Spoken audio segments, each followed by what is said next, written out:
ሰላም ጤና ይስጥልኝ። በመላው ዓለም የምትገኙ የመድኃኒት ሚዲያ የዩቲዩብ ቻናል ተከታታዮች እንደምን ሰነበታችሁ? ዛሬ ይዤላችሁ የመጣሁት ስለ ቅዱስ እንድራኒቆስ ታሪክ ነው።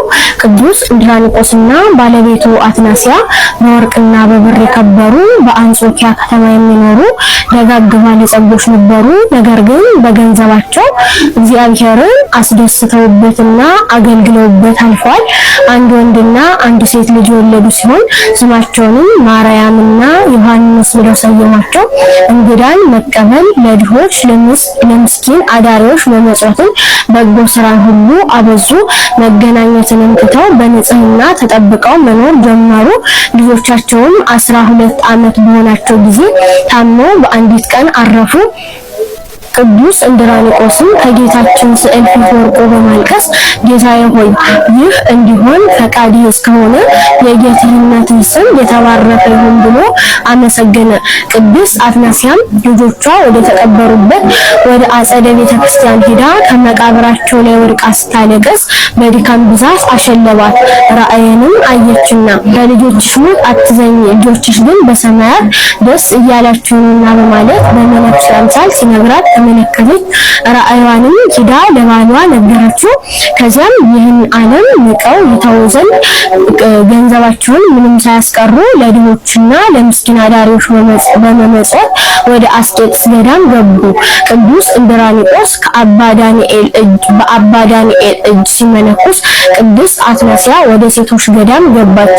ሁለቱም ተለይተው በታላቅ ተጋድሎ ከኖሩ ከ12 ዓመት በኋላ ቅዱስ እንድራኒቆስ ከቅዱሳት ገዳማት ይባረክ ዘንድ ወደ ኢየሩሳሌም ገዳም ለመሄድ አባ ዳንኤልን ለመነው።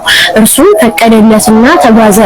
በሌላ በኩል ሚስቱ የነበረችው ቅድስት አትናሲያ ወንድ መስላ ወደ ኢየሩሳሌም ገዳም ስትሄድ ከቅዱስ እንድራኒቆስ ጋር ተገናኙ።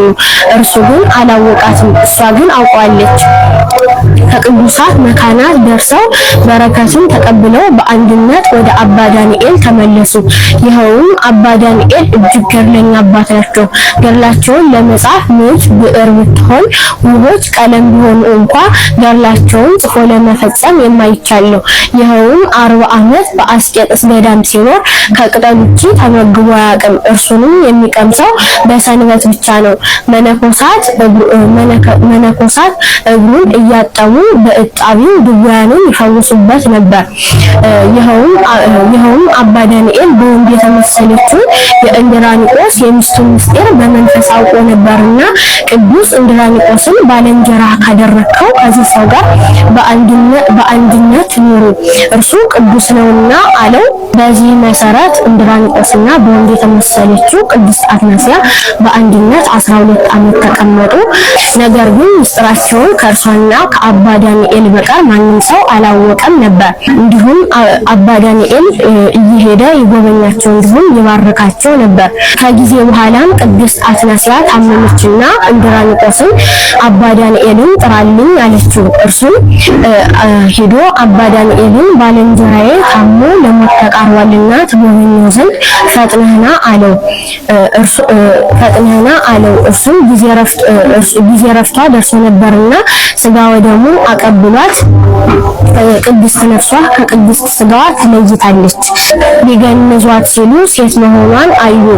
ሙሉ ታሪኳን ጽፋ ያስቀመጠችውን ጽሑፎች አገኘና የምስጢር ደብዳቤዋን ባነበበ ጊዜ ሚስቱ መሆኗን አውቆ በድንጋጤ ልቡ ተሰወረ። ወዲያውም ታመመና ሐምሌ 28 ቀን አርፏል። የቅዱስ እንድራኒቆስ እንዲሁም የባለቤቱ የቅድስት አትናሲያ ረድኤታቸው በረከታቸው ከሁላችን ጋር ይሁን።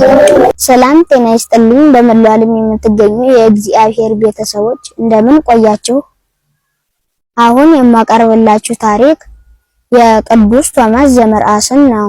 ቅዱስ ቶማስ በመርዓስ ኤጲስቆጶስነት ተሹሞ ሲያገለግል አላውያን በተለያዩ መከራ ካሰቃዩት በኋላ ለ22 ዓመት በጨለማ ቤት ውስጥ አሰሩት።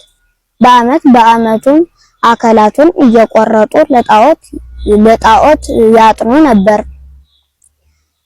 እርሱም ጆሮ፣ አፍንጫው፣ እጅና እግሮቹ ተቆርጠዋል። በዚህም ጊዜ አንዲት አማኝ ክርስቲያን ሴት የወደቀበትን ታውቅ ነበርና በስውር እየሄደች ለ22 ዓመት ስትመግበው ኖራለች። ከስደት ከተመለሰች በኋላ መኖሩን ተናግራ ካህናት ተሸክመው ወደ ቤተ መቅደስ ወሰዱት። ከእርሱም በረከት ተቀብለዋል። ከዚህም በኋላ በቁስጥንጥንያ ጥሪ ወደ ቤተ ኒቅያ አርድእቶቹ በአህያ ጭነው ሲወስዱት ከመንገድ አደሩ። አርዮሳውያንን አህዮችን አንገታቸውን ቆርጠው ጣሏቸው። ቅዱስ ቶማስም በጸጋ አውቆ ተማሪዎችን ቀደም ብሎ ቀስቅሶ ጫኑ እንሂድ አላቸው። እነርሱም ቢሄዱ ተቆርጠው አገኟቸው። ምኑን እንጫነው አሉት። እርሱም አስጠጉልኝ ብሎ ቢባርካቸው ተነሱ። አህዮች ነጭና ጥቁር ነበሩ። ቀያይሮ ስላስጠጓቸው አንገት ተቀያይረው ጌጥ ሆናቸው። በጉባኤውም ተሳትፎ አርዮስ ከተወገዘ በኋላ ወደ ሀገረ ስብከቱ ተመልሶ ተልእኮውን ፈጽሞ በተሾመ በ40 ዓመቱ አርፏል። የእረፍቱ መታሰቢያ ነሐሴ 24 ቀን ነው። የቅዱስ ቶማስ ረድኤቱና በረከቱ ይደርብን፣ አሜን። ጤና ይስጥልኝ ውድ የእግዚአብሔር ቤተሰቦች እንደምን ሰነበታችሁ? እኔ ዛሬ የማቀርብላችሁ የቅድስትን ታሪክ ሲሆን ይህም የዐቢይ ጾም ሁለተኛ ሳምንት ቅድስት ይባላል። የመጀመሪያው ጥያቄ ቅድስት ማለት ምን ማለት ነው? የምን ቃል ነው? በአምስት ሲተረጎም ይላል። ቅድስት ማለት እንደ ቤተክርስቲያን የማህሌት ስርዓት ስለ እግዚአብሔር ቅድስና የሚነገርበት ሳምንት ነው። ይኸውም ከዘወረደ ቀጥሎ የሚገኝ ሳምንት ነው። በአምስት ለመተርጎምም ስራው ቃሉን ማየት አስፈላጊ ነው። ይኸውም ቀደሰ፣ አመሰገነ፣ አነጻ፣ ለየ፣ አዳነ ካለው ቃል የተገኘ ሲሆን በአምስት ሲተረጎምም ንጽሕት፣ ክብርት፣ ልዕልት፣ ልዩና ቅድስት ማለት ነው። ቃሉም የግዕዝ ነው። ሁለተኛው ጥያቄ ቅድስት በወንድና በሴት ሲጠራ ሲያንስና ሲበዛ ምን ይባላል? ትርጉማቸው ይላል። ቃሉ ቅዱስ ወይም ቅድስት ሲሆን በጾታ ወንድና ሴት ሲበዛና ሲያንስ ይለያያሉ። ይኸውም ለወንድ ሲሆን ነጠላና ሲያነስ ቅዱስ፣ ብዙ ሲሆንና ሲበዛ ቅዱሳን። ለሴት ሲሆን ነጠላና ሲያነስ ቅድስት፣ ብዙ ሲሆንና ሲበዛ ቅዱሳት ይባላሉ። ይኸውም ሁለቱም በአንድ ላይ አብዛኛውን ጊዜ የሚጠሩበት ቅዱሳን በሚል ሲሆን የእነዚህ ሁሉ ትርጉማቸው ንጹሕ፣ የተቀደሰች፣ ለእግዚአብሔር የተለየ ማለት ነው። ሶስተኛው ጥያቄ ለምን ይህ ሳምንት ቅድስት ተባለ ይላል። ቅድስት ማለት የተቀደሰች፣ ንጹሕ የሆነች ማለት ነው። በዚህ ሳምንት አማኞች ከመጀመሪያው ሳምንት ወይም ከዘወረደ ቀጥለው ወደ ተደጋጋሚ ንስሐ፣ ጸሎት እና ወደ መንፈሳዊ ንጽህና ይገባሉ። ስለዚህም ይህ ሳምንት ቅድስት ተብሎ ተሰይሟል።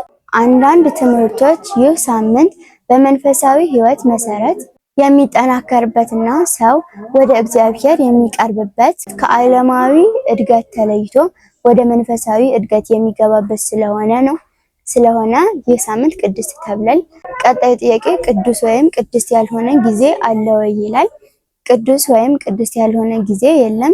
ይህም በዐቢይ ጾም ውስጥ ሁለተኛው ሳምንት ብቻ ቅድስት ተብሎ ተጠርቷል እንጂ ሌላው ሳምንት ቅድስት አይደሉም ማለት አይደለም። ይህም አንድ ሳምንት ቅድስት ተብሏል እንጂ ሌሎቹ የዐቢይ ጾም ሳምንቶች ቅድስት ናቸው ማለት ነው። ቀጣዩ ጥያቄ ቅድስና ምንድነው ይላል። ቅድስና ማለት መለየት፣ መመረጥ፣ መክበር፣ መንጻት ማለት ነው። የምንለየውም ከምንድነው ቢሉ ከኃጢአት፣ ከክህደት፣ ከምንፍቅና፣ ከአጋንንት ከነዚህ ሁሉ መለየት ማለት ነው። ቅድስና ከጻድቃን ጋር ያለ ንብረት ነው። ቅድስና በተጠሩበት ዓላማ መኖር ማለት ነው። ቅድስና በነፍስ ፈቃድ መኖር ማለት ነው። ቀጣዩ ጥያቄ ቅድስና ለእግዚአብሔር የምን ነው ይላል። ቅድስና በሁለት ይከፈላል። እነሱም የባህሪ እና የጸጋ ቅድስና ናቸው። የባህሪ ቅድስና የምንለው ለእግዚአብሔር ብቻ የተሰጠ በጸጋ ለቅዱሳኑ የሚሰጣቸው ነው። በመሰጠቱም ጉድለት የለበትም። ስለዚህ የእግዚአብሔር ቅድስና የባህሪ ቅድስና ነው ማለት ነው። የጸጋ ቅድስና የምንለው ደግሞ በጸጋ ለቅዱሳኑ የሚሰጠው ቅድስና ነው። 7ኛ ቅዱሳን የሚባሉት እነማን ናቸው? በምን መስፈርት ቅዱሳን ተባሉ ይላል። ቅዱሳን የሚባሉት ቅዱሳን ሰማዕታት፣ ቅዱሳን ጻድቃን፣ ቅዱሳን ሐዋርያት፣ ቅዱሳን መነኮሳት፣ ቅዱሳን ደናግል፣ ቅዱሳን አንስት ሲሆኑ ቅዱሳን የተባሉበት መስፈርትም እግዚአብሔርን በመምረጣቸውና ዓለማዊ ሕይወትን ትተው ወደ እግዚአብሔር በመምጣታቸው ነው። ለቅድስና የተጠሩ በመሆናቸውም ቅዱሳን ተብለዋል። 8ኛው ጥያቄ እግዚአብሔር ለቅድስና የተጣራ እነማንን ነው? ምን ብሎ ጠራቸው ይላል። እግዚአብሔር ለቅድስና የተጣራ ሰውና መላእክትን ነው። ስለዚህም ሰውና መላእክት ለቅድስና የተጠሩ ፍጥረታት ናቸው። የጠራቸውም እንዲህ ብሎ ነው፣ እኔ ቅዱስ ነኝና እናንተም ቅዱስ ሁኑ ብሏቸዋል። ጥሪውን የሰሙትም ከላይ ቅዱሳን ብለን የዘረዘርናቸው ሲሆኑ ጥሪውን ያልሰሙት ደግሞ ኢአማንያን ናቸው። ከእነዚህም መካከል መናፍቃን፣ ከሃዲያን፣ አጋንንትና በንስሐ ሕይወት የማይመላለሱ ናቸው። 9ኛ ጥያቄ የቅድስና ተቃራኒ ምንድነው? የሚያመጣው ጉዳት ይላል። የቅድስና ተቃራኒ በአጠቃላይ እርኩሰት ሲሆን የሚያመጣው ጉዳትን በመንፈሳዊ ከእግዚአብሔር መራቅን ያመጣል። በስነ ምግባር ቅድስና በባህሪ ይገለጻል። ተቃራኒው እርኩሰት ደግሞ ሐሰት፣ ጥላቻ፣ ጭካኔ፣ ትዕቢት፣ አላስፈላጊ ምኞት ወይም ስግብግብነት የሚሉትን ያካትታል። በቤተ ክርስቲያን ትምህርት ደግሞ በኢትዮጵያ ኦርቶዶክስ ተዋሕዶ ቤተክርስቲያን እምነት ቅድስና ማለት ከኃጢአት መለየት ማለት ነው። ስለዚህም ተቃራኒው እርኩሰት ደግሞ ከእግዚአብሔር መራቅ ማለት ነው። በአጠቃላይ ቅድስና ንጽህናና ከእግዚአብሔር መለየት ማለት ነው።